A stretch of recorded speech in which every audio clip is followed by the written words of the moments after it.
All right, so welcome to our webinar on dealing effectively with referral concerns and objections. And I say referral concerns and objections, but the truth is what we're going to talk about really applies to just about any objection that you may get in sales or in life in general. So I hope you're ready to take a lot of notes. We are going to be very high content. One gentleman says, notes, I can't take notes. Can you send the slides? Yeah, we will, but not right this second. We'll have to do it afterwards. We are recording this, so as soon as we're done, we'll get the recording rendered, get it up on YouTube, and we'll send the link out to you. And if you like a slide, take a selfie. No, not that kind of picture, this kind of picture. But actually, the truth is, we're going to send you the slides. So we do a little subset of slides. We'll send those to you. We'll send you the recording. Send you lots of other goodies as we go here. You'll probably see me looking around at the screen, at the camera, at you, at the questions that come up, all that sort of stuff. So we're gonna take questions a little bit as we go, but mostly near the end. We're going to try to go through as much of the content as we can, but I will take a look at the questions from time to time, see if there's something we want to touch on real quick as it's coming up. And there's my email address for later. If you have a question that comes up, or if you're watching the replay right now and you want to ask me a question, please shoot it over. We have a lot of free resources and a few not so free resources. Just go to referralcoach.com resources and you can check that out. And today's program is sponsored by none other but on Referral Champions Training Camp. I'm going to give you just a glimpse, just a couple minute glimpse into that a little bit later. That's how we're allowed to do a free webinar like this, so we let people know about some other tools. We also have some folks that have been brought to us through the folks at Pinnacle Benefits Groups who want to say thank you, a shout out to Pinnacle Benefits Group, and also shout out to Insurance WebEx. They sent some folks over. Not everybody in this call is a financial professional, although probably a majority is. Somebody says, can hear Bill, can see him, only sound is the system. I'm not sure what the question is. If you're on a webcam, by the way, you know, a mobile device, and you're just seeing me and not the slides, then supposedly you just flip the screen and then you get to the slides. So it'll kind of be both back and forth. So Bob's saying, yo, Bill, please wait for us. Okay, I'm waiting, gotta go. All right, so now we have the sound. Very good. This seems to happen every single time. There's like this little period of sound drop. I do have a disclaimer. The ideas, strategies, methods we're about to cover in this online session don't work. Just want you to know that unless you adopt, adapt, and act. Ideas are worthless unless you act on them. So please make sure you act on some ideas we get here today. All right, so let's dive into the material. It looks like the sound is back. That's cool. So 3 ways to address concerns, objections. I got that word concerns from Tony Dalton because the truth is they're not always an objection. Sometimes it is a concern. Sometimes it's a need for more information. Sometimes it's a misunderstanding. The word objection seems kind of so final and you know, it's not. There are ways to move through them sometimes and deal with them. The slides are not available at this moment. Sorry. So one way you can do this is to minimize the chance for objections, right, and concerns. And we'll talk about some behavior, some things you can do that will actually minimize the chance for this to happen. Then there are other things you can do that deal with the concerns, the objections before they arise. And I'll share with you a couple of examples and some specific language. We'll give you specific language, and you'll get the slides and you'll be able to see the language, so you don't have to worry about copying every word down because you'll get a copy of that. And so sometimes the best way to do it is to actually deal with it before it even comes up. And then, of course, sometimes you have to deal with the concern or the objection as it comes up, and we'll talk to you how to do that as well. And I'll give you some very concrete examples. So strategy 1 is to minimize the chance for the objection, right? What do we do to minimize the chance of referral concerns or objections? And obviously the first thing is to make sure you're super referable. And I say this with a little bit of a chuckle, but the truth is not everyone is referable. And you know, I've been doing this for 25 years. Sorry, I'm just adjusting the camera. And I found that a lot of folks that tell me they're having trouble getting referrals, they're asking but not getting any. I say, well, let's look at, you know, and they say my clients love me. And I go, and they go, but I'm not getting any referrals. And I say, well, let's take a look at that. Do your clients really love you? Are you doing what it takes to really create that situation? So this is not the main thrust of this program. You've probably watched me do this in other times, but I do want to remind you of some stuff. So it is all about client engagement. We know that it's engaged clients that give referrals. I got that word from Julie Littlechild, who just wrote a book, by the way. I just endorsed it on my YouTube channel, The Pursuit of Absolute Engagement. And what her study and the research has shown, that there's a low correlation between a satisfied, loyal client and an engaged client. So it's a higher level, right? The level of trust and likability and value it takes to get a client might be here, and then maybe to keep them loyal, it's up here, but to get referrals, it's a higher level of engagement. So from the minute you meet a prospect, continuing on through the relationship, obviously you want to make sure that you continue to bring value to that relationship. And you need to keep continuing with engaging with who you are. That business friendship, that likability factor is critical. And so that's where, client appreciation events come into play, and other ways to reach out to clients that have nothing to do with the core work you do. The main thing around this is talking about your why you do what you do, why you're on a mission, why you believe in the work that you would do. And that actually creates a little bit of a heart-to-heart connection. And through that, you create more engagement and you're more referable. You probably already know about my concept of the value discussion. If you don't, just in a nutshell, it is a check-in. It's a check-in that we do on a regular basis. We let our clients know ahead of time that we're going to check in on a regular basis, that we want to know if anything isn't working. We want to know what is working. We want to meet their expectations. If we ever drop the ball or anyone drops the ball, we're there for them. We let them know ahead of time this is going to be good, candid, open communication. And then we do that. We execute on that. And, maybe not every time you get together with a client. Depends a little bit on the nature of your business model. But on a pretty regular basis, you're checking in. And if you let them know that you're going to do that, they're ready, they're prepared. If you do it on a regular basis, the check-ins usually are pretty quick. They don't take very long unless there's a little something that needs to be communicated. If you haven't done it in a long time, then one way to re-engage with your clients and to become more referable with your clients is to have that value discussion, that value check-in. Critical. In fact, I've seen people get referrals without even asking, just from this value check-in. And then I mentioned the building business friendships, and I can't emphasize that enough. And you know what? There are a lot of folks, particularly in financial services, but not exclusively, who say, well, I want to keep kind of an arm's length professional distance. And I get that. And I know we're not talking about going out drinking late at night telling each other deep, dark secrets. I'm just talking about creating that relationship that goes beyond what you do. And you know what I'm talking about, having some processes in place to do that, right? And then become an incredible listener. I want to share with you a technique that I got from a guy out of Houston a long time ago. And it's just amazing if you try this. It takes a little courage to try it the first time if you've not in the habit of this, but just you try it, you'll see how it makes a difference.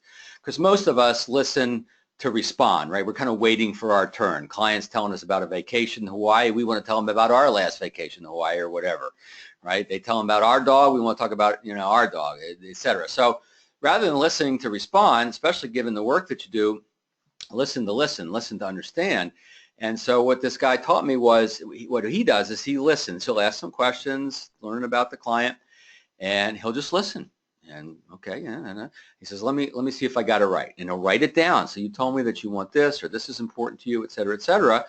And the client will either say, yep, that's exactly what I said, that's what I meant, or they'll say, no, actually what I really meant was this. Oh, okay, got it. So they feel incredibly listened to. And then he types these answers up to a lot of these questions and sends them out to the client. They love it. They appreciate it. Makes them highly referable because he's listening well. He's demonstrating that he's listening. They really feel heard. So that a couple things that help you become, super referable in the first place. Another way to avoid concerns and objections is to teach your clients who you serve the best. Notice I didn't say teach your clients who you're looking for. That's kind of a you-centered methodology, coming from you, as opposed to coming from the others and the value and who you bring your best value to. So especially if you're looking to get referred up, if you will, if you're in financial services, you know that people tend to refer lateral and down on the economic ladder.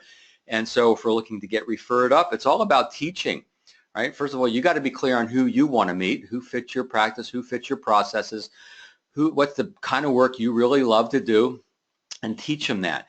And this is a great way to promote referrals. You've heard about my strategy around planting seeds or promoting referrals. Don't keep it a secret, never too busy to help others that you might care about. Another way to promote referrals and get a sense of their reaction to that is to teach them. If you ever think of someone you think should be aware of the work I do, it's important, it's a good match, that I'm the right person for them. So can I share with you real quick who we do our best work for? And then you give them a little sense, and it's, people like yourself. You're what we call an A client, and let me tell you why, and da-da-da. And so you're clear, and then now they're clear, and so you're going to get the right type of people. You're going to see how they react to this idea of introductions, and that'll give you a sense of whether you continue with this down the road or maybe you wait a little bit longer. And then coming to the conversation with specific people, specific categories, around this. And I just got a text from someone on the call that said I'm looking good. Well, I'm sure you look good too, Chris. Thank you. So make sure so you got to be referable. Make sure they trust your referral process, right? One of the reasons why people don't give referrals is they're not sure how you're going to handle the referral. You need to emphasize the confidentiality. You need to emphasize the fact you're going to handle with care, and then you got to demonstrate that. So one way to get repeated referrals, more referrals, and to minimize or eliminate any chance of objections is how you receive the referrals they do give you. So let me give you that real quick. I call it referral trust, creating that referral trust. So first of all, we're always remind them about confidentiality. Chris, a lot of our clients like to introduce us to other folks, and I just thought if that opportunity ever presented itself to you, it'd be good for you to have a sense of what it would look like, how we'd handle it, so you feel comfortable. First of all, the work we do, completely confidential. They'll never learn about that from me, and vice versa, right? We won't tell them about you, and vice versa. Even with close family members, we don't cross that line. And second of all, we handle this sort of thing with great care, meaning if you identify someone, let me know, and together we'll talk. We'll craft an approach, a way for you to introduce me, be it with an email, or maybe we'll meet together on a run around the golf or break bread together, whatever is right for the relationship. And we'll make sure everybody feels comfortable along the way. All right, so teaching people how you will handle this. This will eliminate a lot of resistance or uncertainty you get from other folks around this, because now they get a sense. You can remind them how you contacted them and what that process looked like for them. And obviously they wouldn't be a client right now if it didn't work for them. So that's another way to minimize the chance of objections. So the whole little thing about creating referral trust, the first T is to treat the prospect like royalty. Yeah, you probably do that already. If you have staff that work for you, let them know, hey, so-and-so is a referral from so-and-so, or an introduction from so-and-so, white glove treatment, guys, royal treatment, because whether they become a client or not, they'll still continue to be a friend of your client. So you need to make sure you do that. Respond immediately. Referrals have a short shelf life. I don't know if it's ever happened to you, but it's happened to me where we get a referral, maybe even a bit of an introduction. Well, when I get an introduction, I always follow up. I never drop that ball. But, they call so-and-so, use my name. I'll be honest, I've dropped that ball a few times. And we know that if we drop that ball, sometimes it has a way of rolling away from us and we never get back. And we're burning the relationship with our referral source on that. We don't want to do that. So respond immediately. Update your referral source. Keep your referral source in the loop. Have you ever given a referral to someone, maybe a CPAE attorney, just anybody, a friend, and you never know what happened, right? It doesn't feel right. And your clients don't necessarily care whether you worked with their friend, but they do want to make sure that you're following up to its logical conclusion. Whether you asked for a referral or introduction, whether they volunteered, keep people in the loop a little bit without revealing any proprietary information, obviously. And then say thank you. Right? I'm a big believer in saying thank you. Studies have shown even a little gift, a little something, a coupon to Starbucks or something like that, increases referrals. People appreciate being thanked. But one of the most powerful things you can do is to get the new client to thank the referral source, right? So you could say, Chris, when are you going to see George next? Well, I'm going to see him over the week. Great. Well, you thank him for both of us. He needs to know he did a good thing. Or it could be, George, I was thinking about, Chris, I was thinking about taking George out to lunch to thank him for this introduction to you. I got a better idea. Let's both take him to lunch. mean, I'll pick up the tab, but the thank you comes from both of us. He needs to know he did a good thing here.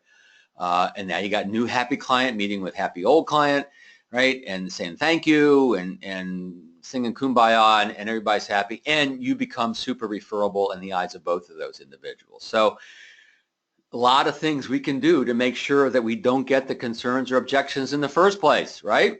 If you do it properly on the front end, good chance you're not going to get those concerns or objections. And don't worry, we'll go there.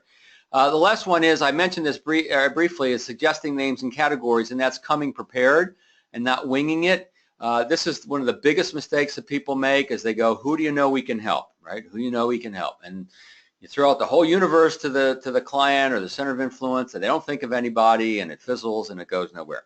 So the bullseye is specific people that they've mentioned, right? Specific people, friends, family member, colleagues at work, whatever it may be, whatever fits your business model, but anybody specific they've mentioned. You know, George, you mentioned your Uncle Ernie last week. I looked on his website. I think I could be a pretty good resource for him. How do you feel about introducing me to him?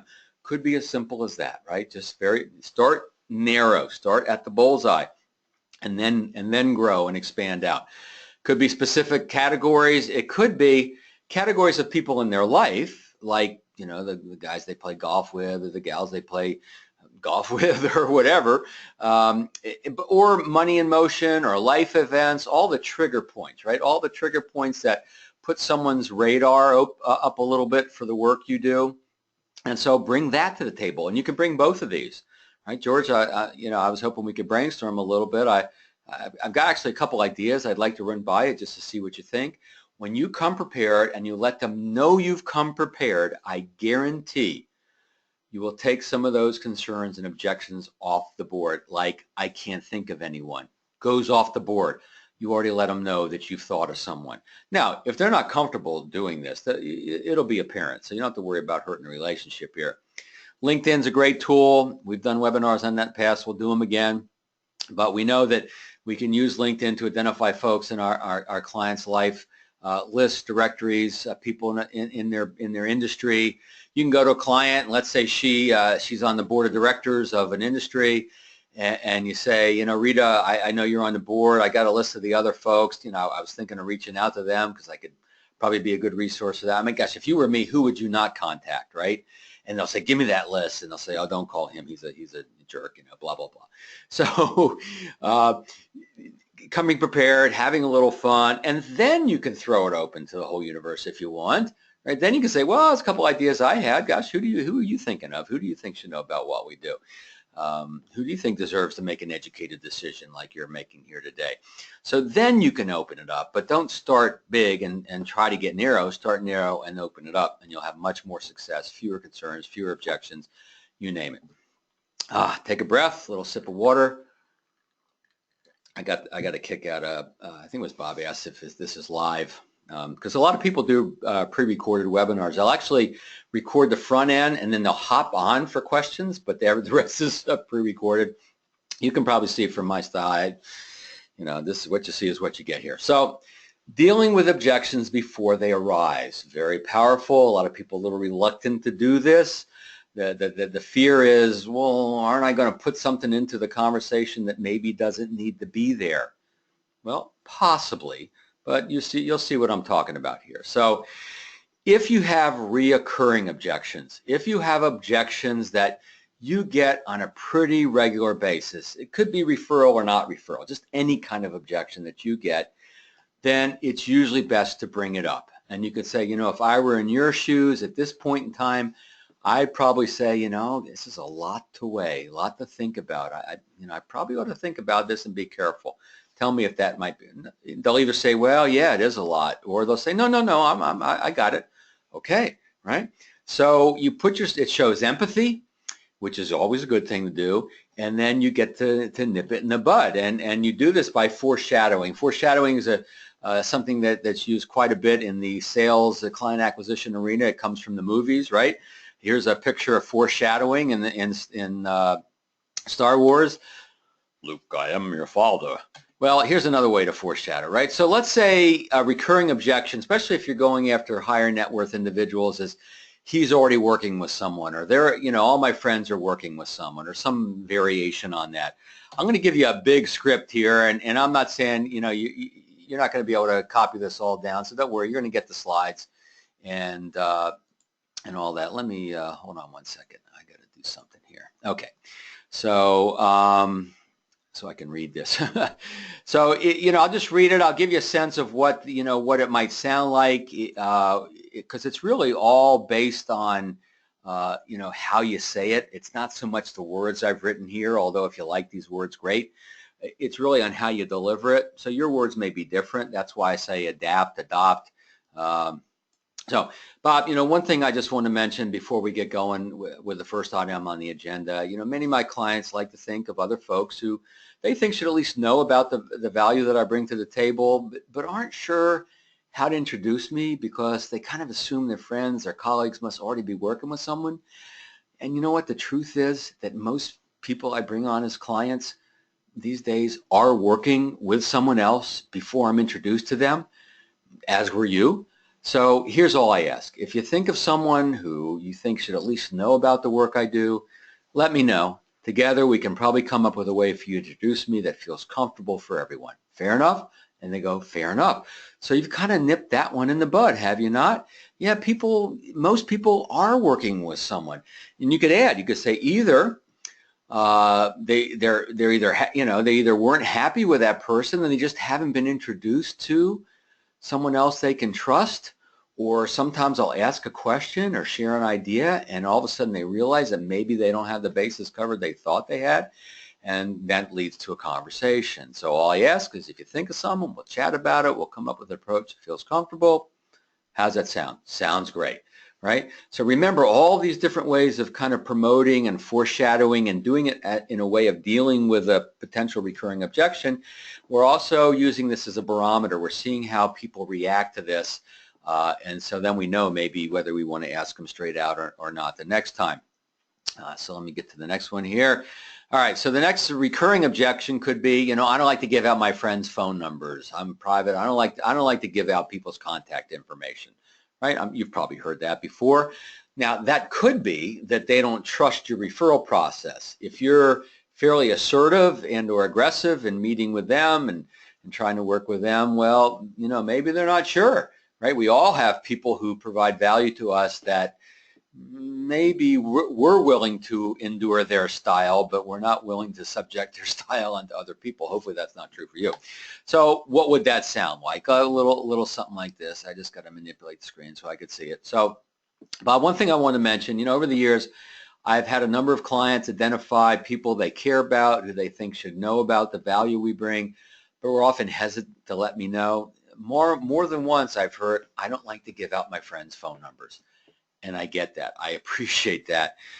We all want to be careful about how we make any kind of introduction. So personally, I don't like to call someone from out of the blue, right? People are busy. They generally don't answer their phone calls anymore. Or they sometimes get annoyed with calls from people they don't know. And so here's what I found works the best. When we identify when we, or if you can say when we, or if you identify someone you think should at least know about the opportunities I present, let's work together to craft the best approach so everybody feels comfortable. If you want to talk to them first, fine. Let's just discuss what you think you need to say to at least pique their interest in hearing from me. How does that sound? So a lot of words there. You got to kind of create your own little script there, but it's all about how you deliver it, right? And so notice in the last two, I've foreshadowed the fact that we're going to be careful how we handle this, that we're going to craft an approach that feels good to everybody. When you foreshadow that, when you say that, even when you're getting into the VIPS method and asking for referrals, introductions, say, let's brainstorm a little bit. And, as we do this, I want you to know that we'll craft an approach that feels very comfortable for you. I'm not just going to all of a sudden call people from out of the blue and surprise them. So you can kind of work that in just about anywhere. Notice I highlighted or put bold, here's what I found works the best. I just found that's a great line to say. It's a great thing to say. It's not a gimmick. It's not really a line. It's just people pay attention. Everybody wants to know what works the best. And here's what I found when it works the best. And people listen. And obviously you want to be genuine in how you do all this sort of stuff. So what have we covered so far? We've covered some behavior that you can engage in to kind of eliminate the possibility or reduce the possibility of concerns and objections. And then we covered a little bit of heading them off at the pass, foreshadowing. So for instance, let's say you have, you get the I want to think it over objection a lot. You can do the same thing. You can either foreshadow it and let them know that there may come to a point where they feel like they need to do that. Please tell me if you get to that point, because I don't want to overwhelm you with information. Maybe there's some things we can talk about right away that will help you feel, this sometimes can be a little overwhelming, whatever the words are you want to say. So you can foreshadow that, or you can say, especially if it's a point in time where you usually get it anyway, you could say, if I were in your shoes, I may be thinking it's a lot to digest here. I better think through this a little bit. And I'm right with you. And let's think through it together. So tell me the questions you have, right? Don't say, do you have questions? Assume they have questions. I got this from Joey Davenport with Hoopus Performance Network. Don't ask them if they have questions. Just assume they have questions, right? So they'll feel more comfortable with the questions that they have. They don't feel stupid. So tell me what questions you have, right? And so this is a way to prevent this or nip them in the bud. So in a minute, I'm going to get to dealing with concerns as they come up. I'm going to give you my formula for dealing with pretty much any kind of concern, objection that may come up in the process. But now it's time for a word from our sponsor. Really, just a couple minutes. I told you I was telling you a little bit about our training camp, and then we're going to get back to some more content. So if you don't want to hear this and use it as a commercial and go to the restroom, otherwise just stay with me. Do you remember in 2008 when Michael Phelps was swimming the 200-meter butterfly? He was going for his 10th gold, and he, if I'm doing a live situation, I would ask the group, do you remember? And every now and then there's somebody who remembers, says, yeah, didn't his goggles fall off or fog up? And they go, that's exactly right. His goggles fogged up about halfway through the race. He was swimming blind, and you know what happened? He still won, and he set the world record swimming blind, right? So how did he do that? He was interviewed afterwards, and when the reporters found out, they said, what happened? How'd you do that? He said, well, I dove in, and my goggles filled up with water. It got worse and worse during the race from the 150-meter wall to the finish. I couldn't see the wall. I was just hoping I was winning, right? And then he says, I practice swimming with my eyes closed. I know exactly how many strokes I need to get from one wall to the next.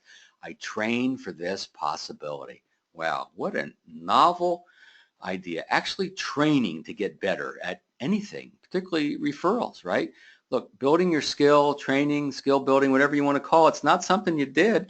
It's something you do, right? Somebody said, do I want another Baltimore guy's example? I'm not sure what you're referring to. Don't distract me. I'm moving here. Look, you're at a crossroads, right? You're at a crossroads as to whether you want to get better at what you're doing, acquire more clients. You've heard the expression, if you always do what you've always done, you'll always get what you've always gotten. Not true. No, not true. Actually, the truth is, if you always do what you've always done, you probably won't get what you've always gotten. Why? Because everything around us is changing. Guys, I don't have to tell you about that. I mean, if you're in financial service, you got the DOL. What happened when the do not call regulations came? You name it, it's changing. Everything is changing. So if we don't change our thought process, if we don't change our beliefs, if we change our mindset, if we don't eliminate some of our beliefs, the beliefs and the actions that got us here aren't going to get us there, right? And so that's what we do at the Referral Champions training camp, a day and a half, all day on Thursday, half a day on Friday. It's near Baltimore. And we're offering a scholarship just to people on this webinar. Only people on this webinar are getting this. So it's Camp 100. If you use Camp 100, then you will save $100 off of all the tuition. So let me just show you what that is. Everybody wants to know what's the investment. And believe me, it is an investment. It's not an expense. And so this is what they are minus the $100 that you're going to save. A lot of people love to bring a buddy because, you'll hear something they won't hear. They'll remember something you don't remember. And next thing you know, when you go back, you got someone who's listened to it too, and you're going to hold each other accountable, and you're going to celebrate your success. I'm not going to spend a lot of time on this right now. All I do is ask you to go to referralchampionstrainingcamp.com and check it out. If you have questions, shoot me an email. We want to make sure it is a good fit for you.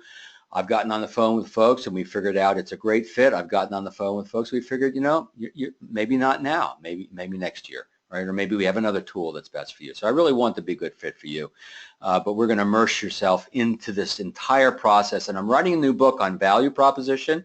It's called Radical Relevance. I haven't told a lot of people about that. And so one of the things we're adding to this training camp is how to build that robust value proposition that's relevant and compelling to not only attract someone's attention, but to move them forward in your process. And I'll be reviewing what you write, what you've already written, and helping you create something better. So, look, are you dabbling in referrals? Are you committed to referrals, right? Only you know the answer. And so what I like to say to myself is I haven't come this far to have only come this far, right? We got to keep expanding our mindset and what's possible. So, love to see you at the training camp in March. Let's get back in. Promise you just a couple minutes. That's what it was. So let's talk about dealing with concerns as they come up, and also the graceful exit. How do we exit this conversation in a way that preserves the opportunity for potentially for referrals, introductions down the road, right? So I don't know about you, but I've discovered that, we get a lot of no's disguised as maybes. In the world of sales and influence, we got a lot of no's disguised as maybes, right? They say, yeah, I'll think about it. Yeah, give me some cards. Yeah, I got a couple people I'll talk to, right? Yeah, I want to think about that and get back to you. So they're trying to politely let us down, right? Now, I don't know about you. I'd rather just have a no, because what I don't want to do is pursue a maybe that really is a no. But look, some people have no trouble telling us no, right? Especially when they don't know us. But once we have a little relationship, they don't want to hurt us. They don't want to let us down. Let me tell you one thing real clear right now. If you have a client that doesn't want to introduce you, doesn't want to give you referrals, please don't equate that with a rejection. One of the biggest things I've seen is people equate not wanting to do this referral thing with rejection, and it's not the truth. The truth is that some people are very comfortable with this. Some are comfortable now as you bring it up. Some will do it later kind of on their own terms. That's why it's important that we back off with grace so we don't miss the opportunity down the road. And some people will never do it. You've got some clients you could run into a burning building, save their children. They wouldn't do this, but it's not going to hurt the relationship. So that's one of the biggest things that stops people from asking for referrals and introductions. It's your own internal objection that you equate people not wanting to do this with rejection of you, and the truth is it's not. So I saw a question that came through. Very good. Okay. So let's get into the formula, right? So how do we handle these? What is the formula? Then I'll give you a couple of examples. I hope you're finding this helpful, guys. So we want to acknowledge their perspective. Whatever it is, we acknowledge their perspective. By the way, what I'm about to give you also works, I said in the description, will occasionally work with teenagers. I used to do this with my daughter when she was a teenager. Now, one thing we know about teenagers is there's nothing that good, solid reasoning won't aggravate further. Nonetheless, this formula did work pretty well sometimes. And by the way, if you have a teenager and he or she slams the door on you, perfect remedy. It'll never happen again. You ready? Take the door off its hinges. Teenager, they love their privacy. Action, reaction, they slam that door, it comes off the hinges. It'll never happen again. I guarantee it. Anyway, enough parenting advice. Explore the objection, right? We want to acknowledge and explore. I don't give referrals. That's fine. I know some people don't. Can you tell me more? Now I'll flesh that out a little bit more for you, but that's basically what it is, right? I really want to talk to them first. That's fine. In fact, I prefer that you talk to them first, actually. Let's talk a little bit about it. Sounds like you want to be pretty careful about how we'd handle this. Right? So we're acknowledging and exploring, and the key thing here is exploring, because at some point you may want to share your perspective. You may want to see if you can adjust their thinking. I call it reframe their thinking, not in an aggressive way. We're not going to make them feel wrong, but we have to earn the right to that. Right? We have to earn the right to sharing our perspective. We can't do a yes but. Too many people do a yes but. Some of you have been taught feel, felt, found method. I understand how you feel. I've had some clients who have felt the same way until they found, right? Well, that's okay if it's genuine, but if you haven't explored, the objection if you don't, or concern if you don't really know what it is and what's behind it. There's always the objection behind the objection, the reason for the concern. If you haven't explored a little bit, you really haven't earned the right to try to reframe. You haven't earned the right to the feel, felt, found. You're just running a gimmick on these people, and they'll spot that a mile away. It just doesn't feel right to them. They dig their heels in even further. You can't make someone feel bad about their mistaken thinking. It could be mistaken thinking. You listen to it, you take it in, then you might have a different way to look at it. Great, but you got to take it in first. Now, if you can reframe their thinking, wonderful. Collect 1, 2 referrals. You usually don't go for a lot of volume here. You want them to feel a little more comfortable in this process. And if they just don't want to do it, you got to back off, right? You got to back off. So Therese says, I like to say, if you don't put yourself in a position to hear no, you don't put yourself in a position to hear yes. That's exactly right, right? If you're unwilling to hear no, you won't do what it takes to get to the yes, right? No question. Thank you, Teresa. There's no question about that. Wayne Gretzky, hockey player. I missed 100% of the shots I never took. The problem is if you equate someone not wanting to have this conversation with you with rejection, you know, nobody likes to get rejected. I get that. And so sometimes, you know, human nature, right? So the key is you don't want to be surprised by these objections, right? Why are people surprised by objections? Because they haven't thought through them. They haven't trained them. They haven't identified all the objections. One of the things I do when I come into organizations is sometimes we'll do an objections clinic, and we'll list all the different objections that you get in the sales process and in the referral process, and then we brainstorm together and we come up with all the different ways to explore the objection. When I put people in a group and have them do it and say, come up with ways to explore, you know what I get? I get the reframes. I get the yes buts. Very few people have been taught actually how to explore the objection. That should be your very first thing. So you're not surprised because you've trained for it. You've explored. You're prepared, right? Now, I couldn't find my Boy Scout photo, so I have my Cub Scout photo. Yes, that is me. He was cute once. So we talked about foreshadow recurring objections. This should actually be applying the strategy here. So the referral objection, I don't give referrals. So forgive the typo. This should say applying the referral strategy. So, you know, look, George, that's fine. I know some people don't. Can you tell me more? Have you had a bad experience with this sort of thing? Or maybe you need to know more about how I'd reach out to them. So first sentence there, first line, 2 sentences is acknowledge and explore, right? You could just say, tell me more, right? Look, that's fine. I know some people don't like it. Tell me more. But what I like to do is I like to validate a little bit more. So I like to say, you know, can you tell me more? Have you had a bad experience? Or you're not sure how, you know, how they react to this? Just, you know, help me understand. The word curious is a good word here. Tell me more, 3 very powerful words. And so let's say George says, well, you know, actually I did. I gave some neighbors' names and numbers out. This vacuum cleaner salesperson, he, you know, first of all, he dumped dirt all over my carpet. Yeah, he got most of it up, but then he was very aggressive with my neighbors, and I never heard the end of it. They don't invite me to the neighborhood picnic anymore. It's a bad scene. Well, ouch. You know, that's a shame. And I'm curious, did you speak to this guy about how he was going to reach out to your neighbors? Did you contact your neighbors first? Well, neither of those, unfortunately. Well, I get it. You know, you can pull a Bill Clinton and say, I feel your pain. And then say, you know, look, the last thing I want to do is make you feel uncomfortable. But hypothetically, if we were to craft an approach that would feel comfortable, both you and anyone we might consider, would you be open to making a couple of introductions, right? That's the reframe. Now, when you reframe, and hypothetically is a good word, it's kind of another way of saying off the record. And you might, if you feel comfortable saying off the record, by all means, try it. I like hypothetically, the same basic idea. So it means no pressure, right? We're not just plowing ahead. I've heard you, right? And I have a different way to take. A different take on this. I could say, you know, I hear that loud and clear. The last thing I want to do is make you feel uncomfortable. I do have an approach that I think might help if you're open to it. I do have a couple ideas I'd like to run by you. Well, okay, who do you have in mind? See, that idea is to run by it can be very, very helpful here. It kind of eliminates a lot of this, actually. So that's one idea of how to use the formula. Let me give you another one. Again, that should say using the formula instead of foreshadowing. Sorry about that. I missed that when I was proofing this. But anyway, referral objection, let me talk to some people first, right? Now we showed you one way, to deal with a little bit of that, foreshadowing, but, actually I would prefer that you do. It sounds like you want to be pretty careful how we might proceed with something like this. True?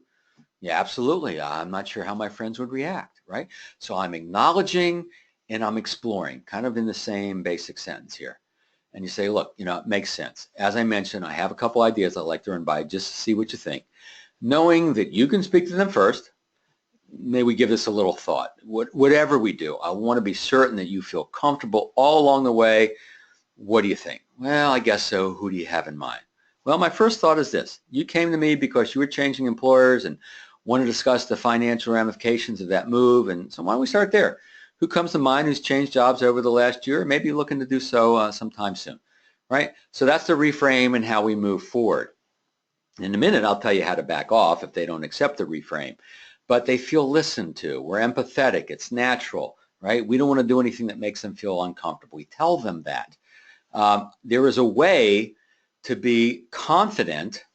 There is a way to be appropriately proactive without appearing weak and wishy-washy. See, there's kind of a thin line there probably. And a lot of people say, well, you don't happen to know anyone, do you? No, I didn't think so. I think I made you feel uncomfortable. I know I made myself feel uncomfortable. Why don't we forget we had this conversation, right? See, no, not like that. We want to be confident. We've heard this before. We want to react like we've heard it before. Not in a roll our eyes sort of way, not in a whatever. No, but it's tell me more. Some people have told me that they don't like to do this. They've had a bad experience. Some people, they're not sure what it would look like, and they just want to talk through it a little bit. I'm just curious what's true for you, right? There's that curious from the Columbo School of Sales, right? The bumbling detective, non-threatening. So we get to the truth. We get to the concern behind the concern. And sometimes we can adjust their thinking. And sometimes we can't, and sometimes we have to back off. So one of the things I recommend you do is just make a list. Do your own objections clinic, whether I'm with you or not, and come up with all the different things you might hear, you're afraid you might hear, and then think through it a little bit. Practice with a buddy if you can. That's one of the things we do at our training camp is we do this objections clinic. And so people no longer fear the no. They no longer fear the objection. They no longer fear the maybe. I've already told a lot of people about you. I'm surprised nobody's, called. Have you heard from anyone? Well, that's nice. I appreciate that, but I haven't heard from anyone. Was this a recent thing? Well, not really. I probably told 3 or 4 people the last month that, that I've been happy with you. Well, I got it. And I'll be honest, I'm not surprised they haven't called me, for all sorts of reasons. Most people put off doing the kind of work that we've been doing. Even very smart and successful people seem to procrastinate, right? Change is difficult sometimes. And some aren't happy with who they're working with, but, change can be difficult. So given that, I found that what works the best is to find a comfortable way for you to introduce me directly to them, maybe with a simple email handshake. George meet Bill, Bill meet George. Can we give that a try? Can you identify a couple of those folks? You said something good about me, and maybe you can introduce me. And then I'll follow from there. I'm not going to be aggressive. If they're interested in hearing and talking to me, great, we'll do it. If not, I'll back off, no problem, right? So we have to teach them how this works. You and I know that in most businesses, word of mouth isn't enough. Right? Some businesses, restaurants, movies, some businesses, word of mouth is great. And our business, word of mouth is great, but it's not usually enough, right? We got to be a little more proactive than that. And so we teach people that it's great, if you take my card and give them out to people. And if you do it, can I share with you what works the best? Just because you give someone my card doesn't mean they're going to contact me. In fact, odds are they won't. For all kinds of reasons. And I found, given the nature of the work I do, if I can reach out to them and be appropriately proactive, if you could let them know that you're going to introduce me to them with an email handshake when you get back to the office, can we proceed like that? Okay, great, sounds good, right? So we're teaching people what works the best, right? So let me take a breath. I don't see any questions come in, and we are getting close to question time if you have any. So, having an escape plan. Let me give you an idea what the escape plan is. So my rule of thumb is this. If you ask for referrals, you get a concern, objection, whatever you want to call it, you explore, right? You validate and explore. You understand. You talk about as much as you can. If they repeat the same objection, if they give you a new concern, you can tell their body language tone of voice changes, now it's time to exit gracefully, right? Now it's time to back off. You can't push this very hard or very far. You can learn a little, you can give it an attempt to try to understand, but if they don't want to go there, you got to back off. Why? Because this is an ongoing relationship. This is a relationship you don't want to hurt. You want to be continually referable down the road, right? So my friend Barry Alberstein calls it the graceful exit. I often refer to it as the emergency exit, just because I like to have a little fun. It's essentially planting the seeds and kind of backing off, right? Look, you know, Laura, the next time you recognize someone you think should at least know about the work I do, just don't keep me secret. Makes sense? Oh, yeah, sure, okay. Or, you know, if they're a little even more reticent, you may say, look, Donna, I just want, the last thing I want to do is make you feel uncomfortable. I just want you to be aware of the fact I'm never too busy to see if I can be a resource for other people who care about. Fair enough? Fair enough. And then you're done, right? You've gone in exploring with confidence, right? You come prepared, so they feel that confidence from you. You're going to minimize the chance of this, and the truth is not everyone likes to do this, or not everyone likes to do it right when you bring it up. And some people, you know as well as I do, next time you see them, hey, I got somebody for you, right? It's great when that happens. Now, to avoid referral objections, Teresa kind of alluded to this one earlier, essentially don't ask for referrals, right? Don't ask for referrals. That'll eliminate pretty much. So Manon's asking, what is an email handshake? Well, an email handshake, here's my definition of an email handshake, what it is, what it isn't. So now, not a bad way to get introduced with email is when someone says something nice about you to their friend and they CC you. And they say, Bob, I've CC Manon. I'm sure she will, you know, reach out to you, right? And so that's one way, and that's not bad. But I like the email handshake, and I will actually, you know, talk to my clients about that. I would say, you know, Bob, could you say, George, meet Bill, Laura, meet Bill, Bill's this, Bill, meet Laura, this, right? One or two sentences each. It's not a lot. You don't want to make these things very long. You don't want your whole bio in there. You just want a quick, just like you're meeting at a restaurant, right? George, meet Bill. He's the guy that coaches me on referrals. He's really helped me build my business. Bill, meet George. George is the most successful, right? And that's what we want in an email. So hopefully that helps. So we are starting to get into questions. Yes, in fact, look at that. We're getting questions, and here they come. Don't forget, referralchampionstrainingcamp.com, Camp 100. Remember that, going to save you $100. You can get on the phone, talk with Jennifer about that. You can shoot me emails, but let's get into some Q&A. And even if you don't have a question, guys, gals, please hang in there, because sometimes people ask some good stuff, and it really helps. So, Teresa, what are your thoughts on developing an introductory packet instead of just handing out a business card? Intro packet includes bio, menu of services, what to expect. In theory and principle, I'm okay with that. I think it's good to have a tool of some sort that your client can hand to someone else rather than just a card. I get that. If you have someone who really does want to introduce you to someone, or has maybe a couple people at work, they want to bring a couple packets of information, I think that's okay. I think, you know, a DVD or a thumb drive of a little video of you is better, because it makes it more personal.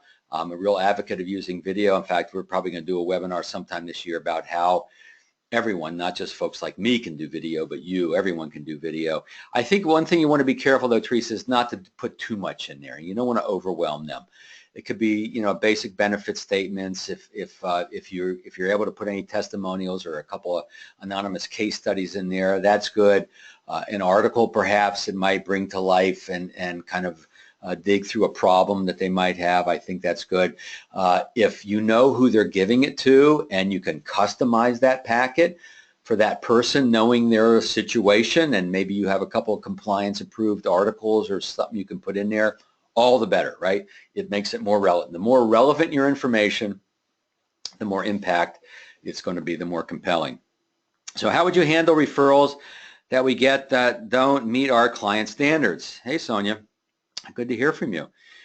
So we've got to always be in the qualifying mode, right? In fact, it's one way we kind of take the pressure off the sales situation by letting people know, look, I don't know whether we're right for you or not, but it's important, it's a good match, right? It's important that what we do is perfect for you and vice versa, so let's talk about that. So kind of leading with that is good. And so we know that it's a mutual qualifying conversation. Every conversation with a prospect is mutually qualifying. You're qualifying them to see if they can avail themselves of your service. Sonia, in your situation, you know, there's a financial criteria, et cetera. Can they avail themselves of your service? And is your service the right thing for them? So it's really mutually qualifying. And what we don't want to do is feel, number one, that we got to take everybody in, right? Because that's probably not going to happen in your case anyway. And we also don't want to feel like we're being mean or you know, letting people down if it's not a good fit. The truth is, if it's not a good fit, it's not a good fit. And nobody wins, right? We're always looking for a win-win, and tell people that. We're looking for a good fit. It's got to be a good fit for you, for them. We want to make sure, right, that Ashford University is just right for you. And if it's right for you and you're right for, man, we're going to, great stuff. So something like that. I'm making it up a little bit as we go, but I think you get the idea. What do you do when you get the email handshake, but there's no response to your request to schedule a quick call? Yeah. So a couple thoughts on that, and we can go into, we're going to do another webinar later this year about, you know, pursuing this introduction and making the introductions more sticky. But first of all, you want to learn as much as you can about that referral prospect from the referral source so that you can make your introduction and your follow-up statement as relevant as possible, as relevant to their world. And when you know what's really going on in their life and going on in their world that's important to them, then you have a much better chance, of course, of making whatever your referral source says and whatever you say more relevant to them, so you're more likely going to get a response. Now, if you leave a couple of emails or an email and a voicemail, a couple of attempts, and you haven't gotten through, then I would get back with your referral source and say, hey, you know, I left a couple of emails for your brother, or I left a couple of messages for your sister, I haven't heard back. You know, what should we do next? What should we do next? I got a referral to a great client not too long ago, and I just didn't hear anything back. Actually, I heard back initially. She seemed very interested, and then it didn't go any further. So, you know, maybe it was something that I did or didn't do that I should have, and maybe, who knows? We never know what's going on their end, right? Sometimes it's just timing. So I went back to the referral source, and her name was Allison. I said, Allison, I have not heard from so-and-so, and, you know, what should we do next? Well, I'm going to see her next week. I'll see what she says. And so that was last Thursday, so I think she sees her tomorrow, the next day. So I'm going to follow through. So we get our referral source back in the picture a little bit, and sometimes they'll contact their source. Sometimes they say, oh, he was on vacation, he was this, she was that, and they'll teach us, and we know. And the truth is, some of these will fall through the cracks. But next time we do a webinar, and it's all about value proposition, make sure you attend that. You know, we certainly do that at the training camp. And so you can craft more compelling, you know, introductory emails so you stand a better chance. The most common objection I get is, I can't think of anyone, or I don't know anyone that needs help. Best way to handle. Well, the best way to do is to come prepared and say, I've identified a couple of folks, or I've identified a couple of categories of people who typically on the lookout for someone who does the work I kind of do. Can I run it by you, right? If you get the I can't think of anyone, it's because you didn't come prepared. You haven't thought of anyone. You need to think of either specific people in their world or categories, and let them know you've done that, right? You eliminate that. You take that off the table. If someone says, you know, I don't know anyone who needs your help, look, they may be telling you, I don't know anyone who needs your help, or they may be telling you, I'm not sure I feel comfortable about this referral thing, right? That's one of those, sometimes it's a maybe, it's a wishy-washy, right? So if someone says, if you don't, you know, come prepared and let them know you've come prepared, you've fallen into this old trap, and they say, you know, I don't know anyone who needs your help, and say, well, I appreciate that, and I wouldn't expect you to necessarily know someone's specific situation or whether they really need the work I do. If you're open to it, I would love to run a couple of categories of things that happen in people's lives that are kind of trigger events, if you will, for the kind of work I do. And usually their radar is more in tune to working or hearing from someone like me. Would you be open to that? And if they say, well, you know, no, I just, you know. So if you get that second piece of resistance, now you know what they're really telling you is, I don't feel comfortable. But if you say, well, look, it sounds like you'd want to be pretty careful if we did proceed with this. I do have a couple ideas if it's okay if I run it by it, right? So that's kind of how you deal with that. You just let them know you've got another way to look at it. You do it gently. You don't say, if they say, well, I don't know anybody, needs your help. Oh, no problem. I can give you a whole bunch of ideas. No, you haven't really respected the fact that they have a little bit of hesitancy. You have to deal with the hesitancy first and, the reason behind that. Hope that helps a little bit. Sonia, again, great. If we get an objection once from a client, how do we open the referral conversation again at a later date? Great question. So, Sonia, what I've learned around that is, first of all, you got to pay a little attention to what the objection is and what they say and how much emotion is behind that, right? Because if they say, I don't do this, I'm very, well, maybe you don't go back there, right? But what usually you can do is you can go back and you always want to acknowledge what happened in the past. This is whether they introduce you to someone in the past or not.